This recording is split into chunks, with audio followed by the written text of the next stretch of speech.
High বন্ধুরা, আসসালামু আলাইকুম। কেমন আছো তোমরা সবাই? আজকে আমি সকালে গরম ভাতে ভর্তার আইটেম করলাম।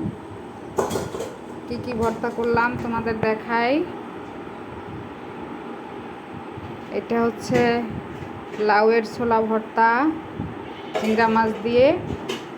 এটা হচ্ছে নারিকেলের ভর্তা, সেটাও চিংড়া মাছ দিয়ে। আর এটা হচ্ছে ধনেপাতা ভর্তা, সেটাও চিংড়া মাছ দিয়ে। এটা আলু ভর্তা ডিম দিয়ে। একটা হচ্ছে মরিচ ভর্তা, আর একটা হচ্ছে রসুন ভর্তা, সাথে গরম ভাত, ঘি।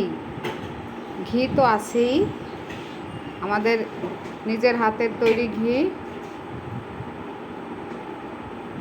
আর খাঁটি সরিষার তেল। খেতে দারুণ। তোমাদের দাওয়াত রইল। আল্লাহ হাফেজ।